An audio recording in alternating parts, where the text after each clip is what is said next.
And we have some breaking news to share with you. Let's bring in Mercedes Stevenson. Mercedes, over to you. Tragic news to share with you right now, Bev. Jim Prentice, former federal and provincial politician, has been killed in a plane crash. CTV News has multiple sources confirming this who were close to Jim Prentice. The plane took off around 10 p.m. last night from Kelowna. Sources tell me that he was there playing golf. At this point, the RCMP do have the flight manifest. They are still trying to confirm exactly who was on that flight, but they do say that all 4 people who were on the plane have died in the crash. So again, Jim Prentice, former federal and provincial politician, well known to many Canadians, has died in that plane crash. Obviously, terrible news to have to deliver to Canadians today. And there's still an ongoing investigation. Obviously, at this point, police sources who I've spoken to say they are trying to verify the identity of the people who were on board that plane. But again, multiple sources in the Conservative Party, multiple sources in Alberta indicating that this is, in fact, unfortunately, Jim Prentice. We don't know the identities of the other people who were on board the plane at this point, but we're certainly working on getting you that information and more information about what exactly happened in this crash, Bev, that caused the plane to go down. Okay, Mercedes, thank you for this. And I believe we have CTV's Kent Mulgat on the line now. Kent, what more can you tell us about this crash?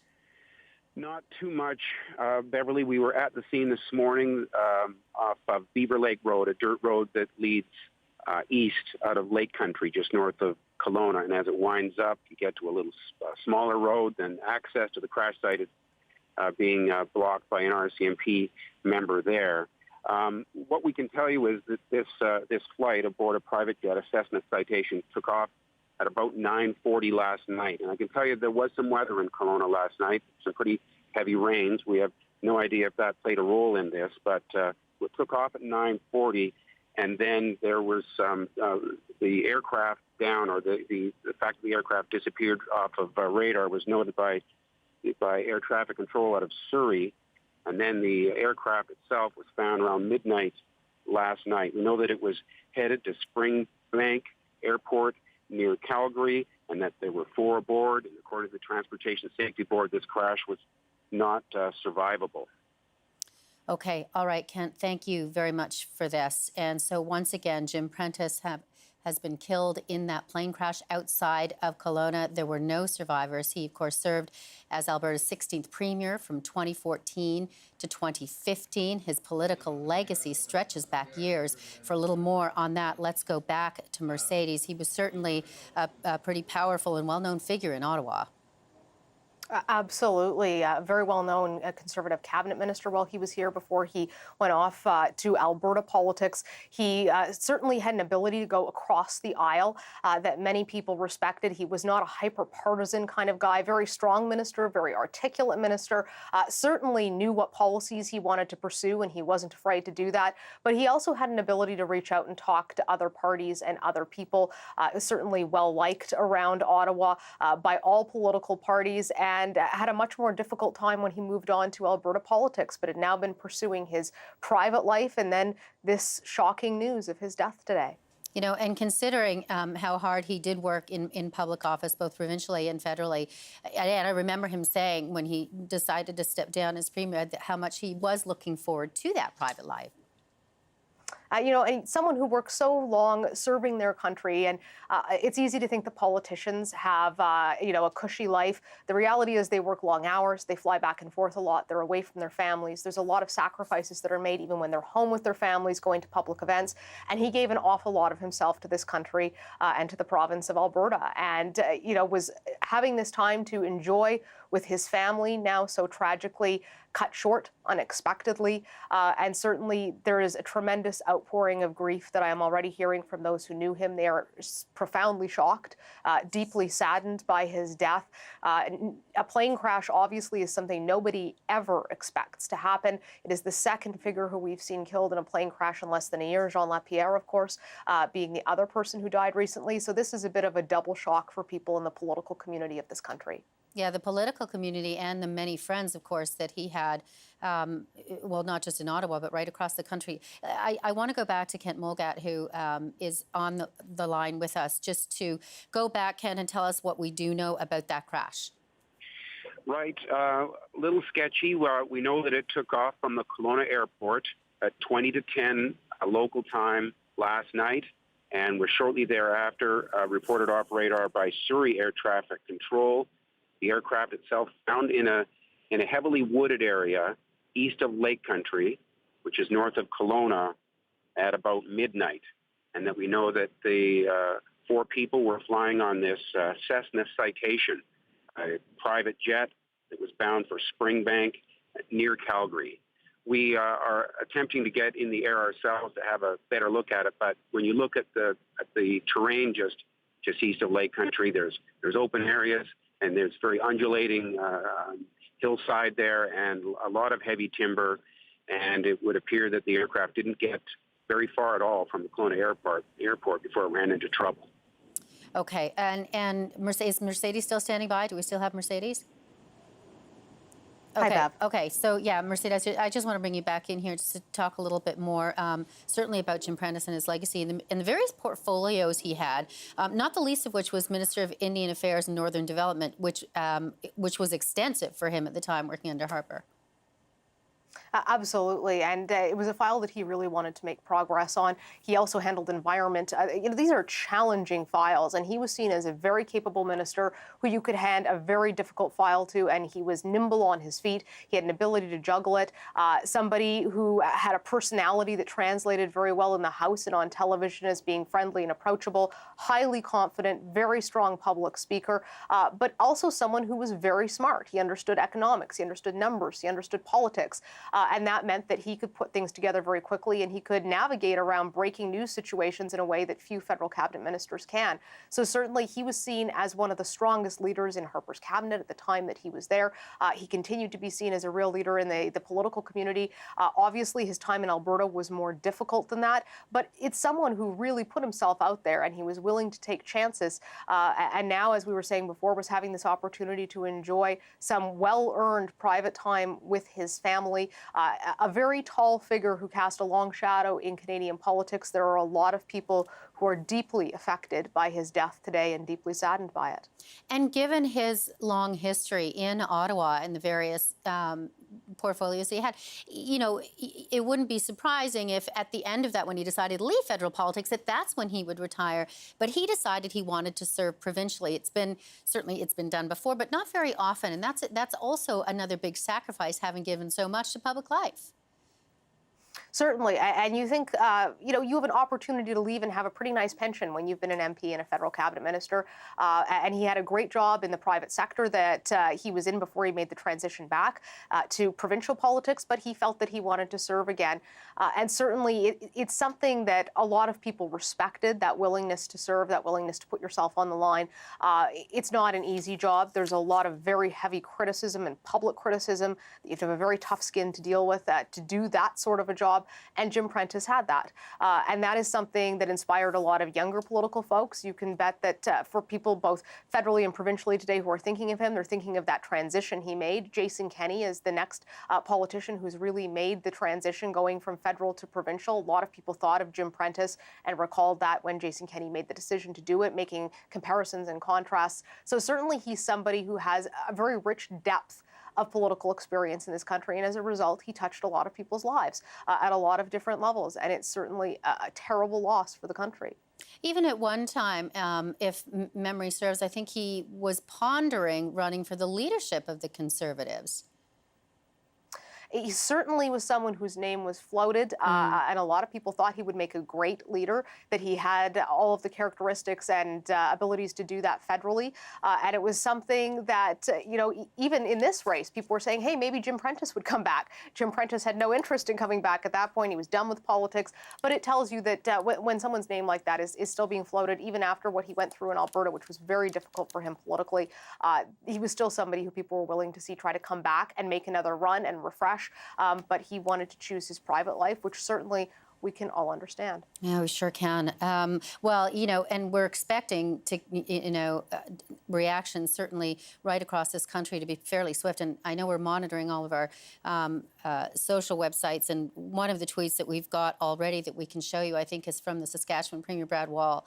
Let's take a look at that and what he's saying. Shocked and saddened at the loss of Jim Prentice. Our deepest sympathies to his family and friends and all of our Alberta neighbors rather. So yeah, and we're expecting a lot more reaction from there as well. And certainly, and I know there, Mercedes, when any news this tragic happens and affects Ottawa, word passes very quickly there. It sure does. It's a small community, and I can tell you it does not matter what side of the House people sit on, what political spectrum they are. When there's a death like this, it affects everybody deeply because it's a small community here, and people know each other very well. And particularly somebody like Jim Prentice, who was here for many years, would have worked with many different generations of people in this town. And I know that I'm getting emails right now from a significant number of people who are former staff, former politicians. They all describe the same thing. They say that they are in very deep grief, that they are in tears today. They can't even speak about it. They're so shocked by what has happened. And it doesn't matter whether you're a Liberal or a Conservative or an NDPer.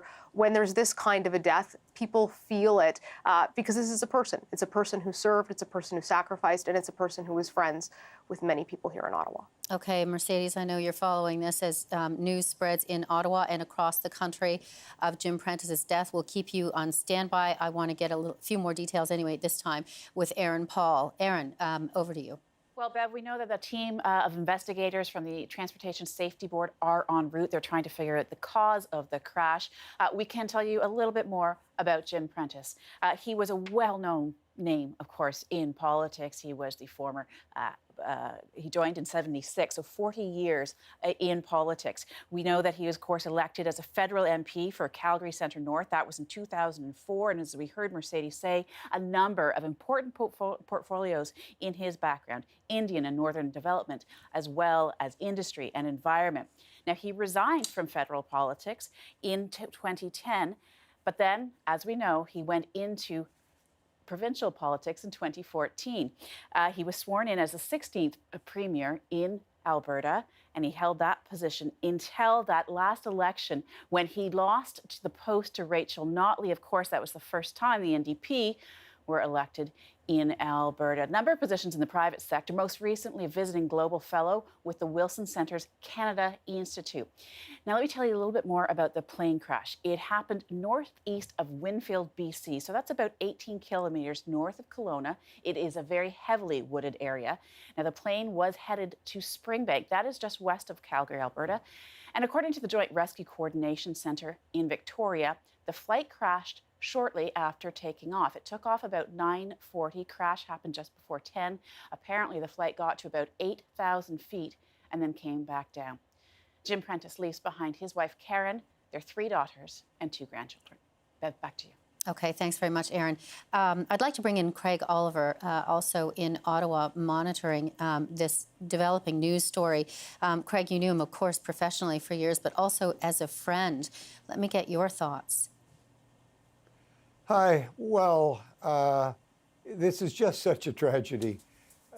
I guess the first thing I'll say is that you'll be hearing a lot of warm, affectionate things said about Jim Prentice in the next days, and they will be true.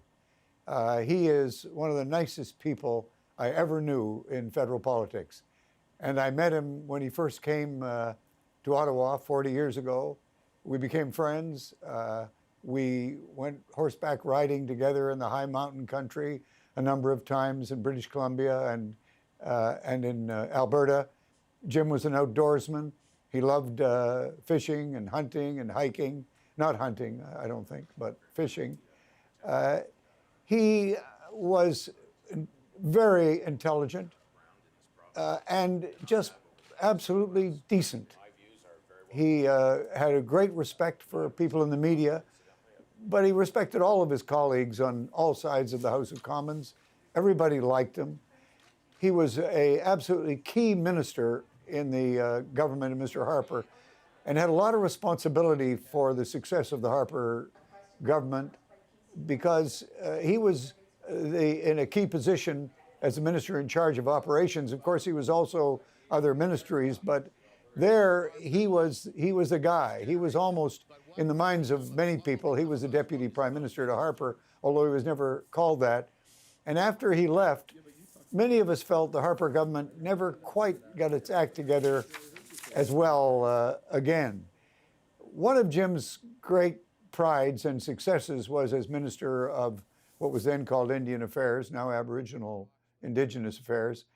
He was very good at that because he was so empathetic and because he hit it off so well with First Nations people. They really appreciated Jim in that ministry. And then over to environment, where he always felt a little out of place because so many of the people he was surrounded with were deniers in one way or another of global warming and the crisis facing the world. Jim was always on board in terms of understanding the environment portfolio fully. He was always ready to talk to reporters or others. And then he had a good career in the banking business. And I'm sure he must have wished that he hadn't left that to go into provincial politics. Jim's problem was he always wanted to be the leader, not a minister. He wanted to be the boss in a government, but he couldn't make it as prime minister because his French just wasn't good enough, and the opportunity just didn't seem to come. So when the chance to become Premier of BC came, he jumped from the bank, from just a great job there that he loved. He told me how much he cared about that job, how well treated he was by the bank. And he made some bad judgments there. And that sort of brought him down, as you know. I think he went into a period of, I think it's fair to say, he was pretty depressed, pretty unhappy for a while after that ended. But he was recovering well. He was a happy man, had a great family who he was very devoted to. And I think we all, our hearts certainly go out to them. Yeah, his family and friends, of course. And tell me, Craig, what do you remember, feeling when he had decided to retire after all of this that he had done in his career? And I mean, and you may have felt the same thing when he left Ottawa, and then he went, obviously, to Premier. But when he wanted to just enjoy his private life. Well, this is very delicate at this point. I wasn't sure that Jim was totally comfortable with the directions the party was going in, although he never said as much, so I think I have to be fair about that. My feeling was, talking to him, that that's where he was going, but Jim was immensely discreet. He always supported Harper, and I never heard him say otherwise, but I just felt that the way the party was going, he didn't feel comfortable. He really was a progressive conservative, but he supported Mr. Harper strongly and loyally. And when he left without any rancor, and he left without any goodbye parting shots back at anyone. And that said a lot about the kind of man, the kind of person Jim Prentice was. There wasn't an ounce of meanness in him. And that may have been one of his faults as a premier. He should have been meaner. He should have been tougher, maybe. I don't know. I mean, things happen in politics. Sure, they sure do. But I know how badly hurt he was after he lost the premiership, and he kind of went to ground for a while. He wasn't really talking very much to the rest of us for a while there. It's interesting, and I know, Mercedes, you're also standing by on this, and let me kind of throw it back to you. It does speak to his dedication. We talked about the different portfolios that he had, but it speaks to his dedication because he had a really, difficult set of circumstances, even when he was minister, to kind of navigate through, whether it was a Kelowna Accord or whether it was an industry.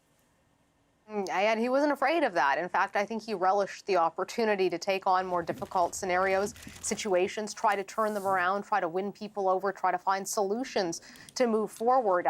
As Craig was saying, he is somebody who enjoyed being a leader, and he was willing to take on the responsibility of being a leader and as well the liability that you take when you have to make some very tough decisions sometimes and risky decisions. But that was something that never seemed to intimidate Jim Prentice in the least. He was not afraid to tackle those tough problems, and that's not the case with a lot of politicians. He was brave. He was not afraid to walk into a situation where he was not in the upper hand, and he would somehow manage to turn it around so that he came out that way. So very gifted politician, and gifted on a personal level in the way that he could engage people and speak to them and get them to listen to what he had to say, which is a skill not a lot of people have. Jim was also and there weren't many people in the conservative government at the time who could say this, and that's one of the reasons why he was so valuable to them. He was a bridge builder. And the reason he was a bridge builder was because he had this sense of immutable trust. If Jim told you something, he told you the truth. If he made a deal with you, you knew he would keep it. And this was a great strength for Mr. Harper and for his government in terms of Jim's ability to be able to deal with opposition parties. He was certainly a partisan, but he was never mean. He was, people trusted Jim, and he had a lot of friends on the other side of the aisle, which was one of the great strengths that he brought to Mr. Harper as a minister and as the minister in charge of operations, as I say. Really, for a long time there, as close as you could get to deputy prime minister, although he never called himself that, and it wasn't called that. And just as you said that, in terms of coalition building, trying to bring people together, and one of the headlines that when he went to become premier was in bringing Wild Rose people across the floor to join the Conservatives at that time. Well, I think, frankly, that was one of the mistakes he made. It looked like he was too desperate to win. Many people said, "Don't do it." He felt it was, as you suggest, coalition building, but that was seen as a betrayal by the people who jumped ship, and he was part of it, and that hurt him very badly. That was one of the serious errors in judgment he made when he became premier. And I Craig, can't tell you how much it hurt him to be defeated and to lose that job. I'm going to ask you just to stand by there for a minute, Craig and Mercedes, because I want to bring in our chief anchor, Lloyd Robertson, to talk a little bit more about this. Senior correspondent. I'm thinking back, a few years. Of course, that's Lisa Flan. But Lloyd, tell me certainly what went through your mind when you just heard this. Well, I agree with everything Craig has said, but also I remember when he and I made a trip together to Prince Rupert a couple of years ago. We dropped in on Jim Prentice. He was at a meeting in the area, and we saw him dealing with Native people. And what Craig says about the way in which he approaches people, his sense of respect. I mean, he was a symbol within the Conservative Party of moderation, of compromise, of togetherness. And I think he would have made a great Conservative leader, but as Craig indicated, his French perhaps was not quite good enough. And he was also seen by some people as just a little dull, not firebrand enough. And on the right side of the Conservative Party, that could have presented a problem for him. But what strikes me, too, is that he was so respectful of people, and he was always looking for the compromise. But as we know, he wanted to be the leader. And in luring Daniel Smith and the Wild Rose Party over to him in Alberta in the legislature, it looked just too clever by half. But what he was doing there was doing what he has always done. That is bringing people together, getting the compromise, letting the message get out that, we're all here for the good of the province. That's the job of politicians, to bring people together for the good of all. Yeah. And he really, I think, believed that. And you could tell in that meeting that Craig and I attended that the Native people were very respectful of him. And I think it's fair to say that of the numbers of Native groups that have come on side in Western Canada with the various projects on the go, that Jim Prentice is largely responsible for that. He brought the Native people to the table. They knew he respected them. They knew that he understood them. They knew that he wanted them to have a share in the resources of the country. And they respected that about him, and I believe that will be one of his great legacies. Yeah, Craig, and I know you've been listening as well to Lloyd's comments and nodding as you remember that trip as well.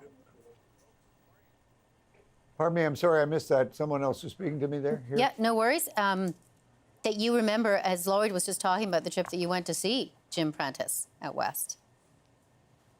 Yeah, he was speaking in Prince Rupert to a group of coastal chiefs. And the coastal chiefs, one of them was the cousin of an old friend of mine I grew up with. And so he invited us to come to Jim's speech. I think Jim was surprised that Lloyd and I popped into this meeting of coastal chiefs. And I think he made a joke about that to the group, saying, I'm glad to see you've got a new member as one of the coastal chiefs in Oliver and Robertson. But they gave him a glowing speech. They had a high regard for him. As I said at the beginning of all of this, I think more of the jobs he had, I think he was mostly proud of his time as Minister of Indigenous Affairs. He was very good at it because he was so empathetic, and he really worked hard at it. I think he brought a lot of good things there at a time when, it wasn't going very well. And in particular, he was, working to persuade First Nations people that it was in their interests to support some effort to get energy from Alberta to the West Coast, that they were going to be not just observers anymore, they were going to be sharing part of the action, in other words, as Jim put it. And he gave them very good advice that day, well ahead of his time, when he said, if we don't get on to this, the market is drying up. And if we don't get on to this soon, that market that we're hoping to meet in Asia is going to be gone. And I think that's exactly what's happened now to the project in the liquefied natural gas project out of Prince Rupert. I think that's exactly what's happened. Their problem is the markets may have dried up on them. There are certain politicians, Lloyd, and I'll ask you this, that you just know have a passion for public office, and they have to. This is not easy work. It can be 24/7, as you know. And he certainly seemed to have that passion. He stayed in it a long time. Oh, he definitely did, through a number of portfolios. The one he seemed to be proudest of was Aboriginal Affairs, and he did so much there. And also, I think, and very few people may have spoken to him after the time when he was defeated so badly in Alberta, that he had a tough period there. That would have been difficult for him because he was a proud man. He wanted to be a leader. He wanted to be in politics. But I think he was driven into politics for the genuine reason we hope motivates all politicians, and that is to serve the public, to do good things, to get on the cusp of public policy and what's going on, and be effective in helping people understand one another and understand their role. And I think he really would have missed that. Now, he never had to worry about making money because he had lots of job offers always on the table for him.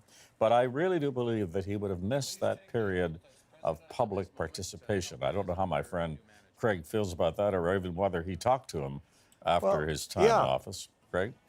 Yeah, Jim loved public policy, almost more than he loved politics. He didn't really like the cut and thrust of politics, and because he wasn't really a mean guy, he wasn't good at it. And I think maybe that was one of his problems when he became a premier. Because I remember when we used to have lunch, I would want to say, who's in, who's out, what's the action, what about the gossip about this person or this person? He'd want to talk about policy. Let's talk policy. Let's talk about why we're doing what we're doing and the reasons behind it. And so he and I always had fun about that. But when I think about him, I think about just a wonderful guy. And Craig, in a government that was largely secretive, he was the one who was always so accessible when the Harper Conservatives were in power. And I know that you had no trouble going up and talking to him. Whenever I saw him, we'd have a long chat, and he always asked about how my personal situation was, the family, the job, all of that. And he was just one of those people that you were drawn to because he was such a nice guy. He was so well-mannered, and he'd been well brought up, as they say. I'm thinking now about his many friends who in cabinet with him who will be devastated today, absolutely devastated. James Rajat, who worked with him a lot, a wonderful guy. Jason Kenney, another really successful politician. And he and Jim worked together very closely. So many others. I shouldn't be naming anyone, perhaps, because I'll be leaving out so many. Well, so who many liked him so much Craig, and enjoyed working with him. They sure Everybody, did. I just want to jump in there just for a second as you're, naming these people. As you know, word about this tragedy is spreading quickly across the country. And just another tweet in from John Baird, of course, who is in Foreign Affairs Minister, and he tweets, "Devastated to learn of the death of my friend and former colleague at Jim Prentice. My thoughts and prayers are with his family." To that end, everybody, taking a look at his legacy in politics and as a friend. I want to bring in CTV's Can I Chris. I pick up on Sure. I pick up on John Baird? Sure, you sure can, and then I'll go to Chris Epp. Yep. I gave the going away party in Ottawa for the media, for the press. He chose the names. I gave the party, and well, everybody pitched in their cards except Jim. But anyway, we had a great party with Prentice, maybe about 15 of us. And suddenly, Baird burst in the door. And he said, "You SOB, how could you do this to me? What right did you have to quit? Now I'm stuck with environment and I don't want to be there." And that brought the house down. I'm sure Baird wouldn't mind if I tell that little story. And then he joined the group. He and Prentice were very fond of each other. And okay, So many like Baird and James Rajad and Jason Kenney. So many of them liked him so much. Jim Flaherty also shared a lot in terms of their personalities, their warmth, and that's another person who sadly isn't with us. before his time. It may be one of those situations, and this is so rare in political life, Craig, to be able to say of somebody that you've never heard a bad word about him. But I can't recall anybody ever saying a bad thing about Jim Prentice. He was just adored by all who met him, and they were impressed with the way he operated. They were impressed with his approach to policy. They were impressed with his approach to media and his approach to the general public. Okay, let me bring in CTV's Chris Epp, because many people remembering Jim Prentice, of course, on this tragic day. Chris, tell me what you're hearing in Calgary. You know what's so interesting about this is the thoughts that Lloyd and Craig were just sharing about him as a political figure are being echoed personally. And I think Craig was the one that said how devastating that election loss was to Jim Prentice. I just spoke to his former EA. So she was his EA at the bank, came with him when he ran for premier. And she said too, in that, it was a humiliating defeat for the party, for Prentice, particularly during that election a year and a half ago. And she said he took it so hard, and that people forgot in all that, this is a really decent man. This was a good human being. She said he's one of those guys, and I think Lloyd said this too, who actually just really cared about people, cared about the province. So people just distraught here today. Danielle Smith, the former leader of the Wild Rose, who led her party to cross the floor and join Jim Prentice, which ultimately led to their defeat. She hosts a radio show here in Calgary now. She was literally weeping on air just in the last hour because people are so upset by what happened. Yeah, no doubt. And do we still have Mercedes standing by? Okay, so let me ask you this, Lloyd, and also Craig, but I'll go to you first, Lloyd, because you get a chance to interview so many politicians throughout the course. There are those who come out and they've studied their lines. Jim Prentice was not one of them. No, Jim Prentice, you always knew that he was going to give you an answer to whatever question you asked. He could evade, like all politicians do, but he always couched it in the niceties of political talk, and he had great diplomatic skill. And I think he was a politician of an extraordinary kind, because he could be very tough when he needed to be, but he always had his shield sheathed. He never cut quickly, and I think that was his great skill, that he could be tough when he needed to be, but you never really knew he was being tough. And you touched on it, and Craig was also mentioning earlier how tough it was on him to have not been able to succeed in the way that he had wanted to, and trying to bring Alberta out of the financial doldrums, and that he was very sad and actually kind of disappeared for a little while from people's lives to kind of deal with that. Yes, well, the fact that he was so devastated after the defeat, people have been speaking to that, and I have absolutely no doubt about that, because, I mean, here was a man who gave so much of his life to the public good. And I really mean the public good, in the sense that that's why he went into politics, because He could have made a lot of money running things, and he did make a lot of money when he was a bank chief, when he was out of politics the first time around, and then went back to become leader of the Conservatives of Alberta. He didn't really need that job as leader of the Progressive Conservatives in Alberta, but he took it because he thought it was the right thing to do and the right time, and he knew that Alberta probably needed somebody like him at that time, and he wanted to lead the province and lead it in a good way, lead it in a way that would exercise his facility for compromise, because he could do that. But as I say, I think, unfortunately, taking Wild Rose in, as happened, just made him look too clever by half. And it gave all of his opponents on the political side in Alberta an opening, and they went for it, and they brought him down very harshly. I mean, number 3, a defeat Yeah, for Jim almost Prentice. decimated. Number 3. And yeah. calling for that election early. And I know we're getting reaction in from right across the country. Chris Epp, I understand at some point Rachel Notley will be speaking as well. Rachel Notley was scheduled to go to Red Deer today, which is right in between Calgary and Edmonton, for the opening of their airport. You know, typical Friday feel-good political move. That's all changed. I talked to her assistant. Her car to Red Deer turned around, went right back. She's going to be speaking, I think, any minute at the legislature. I've also talked to the leader of the local PC party here, who's also supposed to be talking soon. Now, I mean, just to get a sense of how devastated this party is, less than a year ago, a man named Manmeet Bhullar, who people across Canada may not be familiar with, but people in Alberta certainly are, he was killed in a highway car crash. Now, Manmeet had started volunteering for Jim Prentice 20 years ago, got into politics, ended up rising quite high in the Tory party, and during Jim Prentice's leadership campaign to become premier here, Manmeet was by his side a lot. He was somewhat of a protege to Jim Prentice. So just think of the tragedy. Jim Prentice was the main speaker at Manmeet's funeral several months ago, and now they're both gone. So just you can imagine how tough it is to absorb for so many people within that party who knew them both.